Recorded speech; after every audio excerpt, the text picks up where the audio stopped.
Hello friends, मेरी रसोई घर में आपका स्वागत है। आज हम बनाएंगे सिंधी स्टाइल में दाल पकवान जो बहुत फेमस होते हैं। फ्रेंड्स, आपने बाहर का तो बहुत बार खाया होगा दाल पकवान, लेकिन बाहर जो पकवान मिलता है वो मैदे का बना हुआ होता है। आज हम हेल्दी बनाएंगे, इसलिए मैं आपको आटे का पकवान बनाना सिखाऊंगी।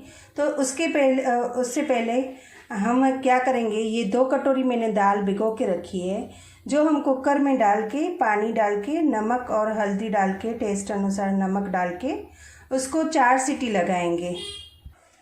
देखिए, मैंने ये दाल पूरी डाल दी है। फ्रेंड्स, ऐसी 2 कटोरी लेने की दाल की, तो ये लगभग 8 जनों का आराम से दाल पकवान नाश्ता बन जाएगा। अभी इसमें हम क्या करेंगे, 1 चम्मच हम हल्दी डाल देंगे। 1 चम्मच हल्दी डालेंगे और टेस्ट के अनुसार हम इसमें नमक डाल देंगे। और उसके बाद इसको पानी डाल के ये दाल हमारी भीग जाए और थोड़ा पानी ऊपर हो, नहीं तो हमारी दाल नीचे से जल जाएगी। और इसको 4 सीटी ढक्कन लगा के 4 सीटी लगाने की। फ्रेंड्स, जब तक हमारी दाल गले तब तक हम आटा गूंद लेते हैं पकवान का। तो उसके लिए सबसे पहले मैं 1 चम्मच जीरा डालूंगी इसमें मसल के, और टेस्ट के अनुसार हम इसमें क्या करेंगे, नमक डाल देंगे टेस्ट के अनुसार। और इसमें वैसे तो मोहन ज़्यादा पड़ता है, पर इसमें हम क्या करेंगे, मोहन थोड़ा कम डालेंगे, क्योंकि हेल्दी बनाना है ना हमको, तो मोहन थोड़ा कम डालेंगे। और इसको घुमा के एकदम थोड़ा पानी डाल के हम क्या करेंगे, पकवान का आटा गूंद लेंगे। थोड़ा पानी डाल के इसको आटा गूंदेंगे, कठिन आटा जैसे पकवान का होता है। देखिए फ्रेंड्स, मैंने ये आटा गूंद लिया है। इतना सॉफ्ट भी नहीं होना चाहिए और कठिन भी नहीं होना चाहिए। फिर इसके छोटे छोटे लुए करके हम क्या करेंगे, ये आटा मण में भिगो के, और इसको जैसे रोटी की तरह बेलते हैं वैसे ही हम इसको बेल लेंगे। ये देखिए, मैंने बेल लिया है।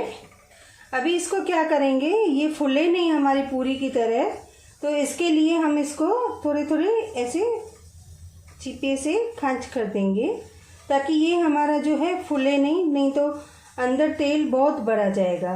आप पतले चाहे तो पतले भी कर सकते हो, लेकिन इसको क्या करने का, मीडियम आंच पे ही तलने का। ज़्यादा फास्ट करेंगे तो उसमें क्या है, हमारे पकवान जो है वो जल जाएंगे, और धीमा करेंगे तो क्योंकि आटा है तो कच्चे रह जाएंगे। तो इसलिए हमको इसको मीडियम आंच पे ही तलने का। ये मैंने तेल गरम कर दिया है। अभी हम देखेंगे कि गरम हुआ है कि नहीं तेल।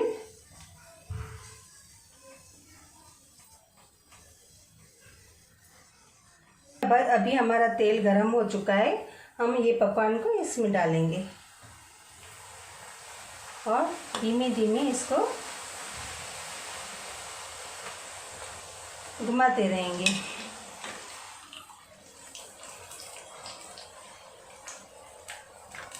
एकदम मीडियम आंच पे तलने का।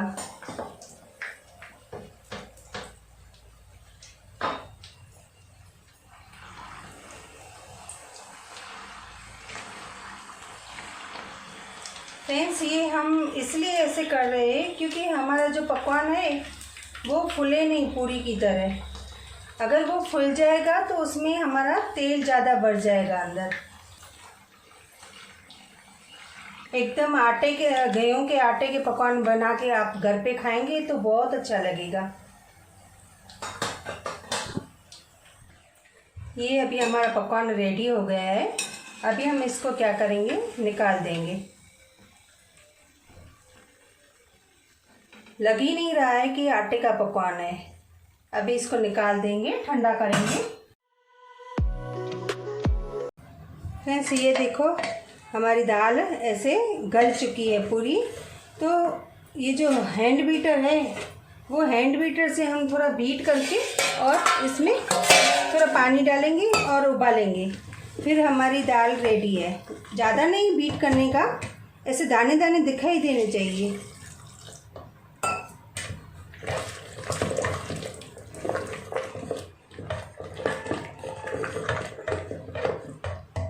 बस अभी रेडी है हमारी दाल। अभी इसको क्या करने का, गैस पे रख के और थोड़ा उबालने का। हमने कच्चा पानी डाला है ना, इसलिए हमारी दाल रेडी है। 1 कटोरी खजूर की लेने की और आधी कटोरी इमली की लेने की। इसमें से मैंने 2 के खखरियाँ निकाल दी है। इसको खजूर गलने तक उबालेंगे पानी डाल के। ये देखिए फ्रेंड्स, स्लो पे रखने का और पानी थोड़ा ज़्यादा डालने का और इसको उबालेंगे तब तक जब तक खजूर हमारी गल न जाए। फ्रेंड्स, हमारा इमली और ये ठंडा हो चुका है। अभी थोड़ा पानी डाल के हम मिक्सर जार में इसको मिक्स कर देंगे। ये देखिए फ्रेंड्स, हमने है ना पूरा ये बारीक बारीक कर दिया है। अभी हम इसको क्या करेंगे, हम इसको छन्नी में छान लेंगे, क्योंकि ये जो इमली के गुत्ते होते हैं वो रह जाएंगे अंदर, तो हम इसको छन्नी में छान लेंगे। ये मैंने पूरी छान ली है इमली और खजूर की चटनी। फ्रेंड्स, आप चाहे तो खजूर की जगह आप गुड़ भी ले सकते हो। अभी हम इसमें क्या करेंगे, टेस्ट के अनुसार थोड़ा नमक डालेंगे और लाल मिर्ची थोड़ी डालेंगे और इसको पका के ठंडा करके आप चाहे तो 10 दिन तक फ्रिज में भी रख सकते हो। इसमें चाहे तो तिल भी डाल सकते हो वाइट कलर के। अगर खसखस चाहे तो खसखस भी डाल सकते हो। ये इमली की चटनी दही बड़े में, दाल पकवान में, हर किसी में काम में आती है। तो आप ऐसे बना के आप फ्रिज में स्टोर करके रखिए। देखिए फ्रेंड्स, हमारे आटे के बने हुए दाल पकवान रेडी है एकदम। कैसे लगते हैं पकवान, देखो लगता ही नहीं है कि आटे के बने हुए। देखिए कितने कुरकुरे कुरकुरे बने हैं, है ना। तो आप भी ऐसे बनाइए। ये मैंने दाल सर्व कर दी है। ये इमली की चटनी है, ये हरी धनिया की चटनी, इसके साथ मैंने ये मिर्ची फ्राई कर लिए और ये प्याज। तो आप भी ऐसे घर पे बना के खाइए हेल्दी हेल्दी दाल पकवान। ये इमली की चटनी डाल के सर्व कीजिए और ग्रीन चटनी डाल के सर्व कीजिए। आप चाहे तो इसमें थोड़ी लाल मिर्ची भी डाल सकते हो। अदरवाइज़ चटनी में तो हरी मिर्ची डली हुई है। तो फ्रेंड्स, उम्मीद है आप लोगों को ये मेरी रेसिपी पसंद आई होगी, सिंधी दाल पकवान। तो आप भी घर पे बनाइए और मुझे बताइए कैसे बने हैं। तो मेरे चैनल को लाइक करना और शेयर करना मत भूलना। Thank you.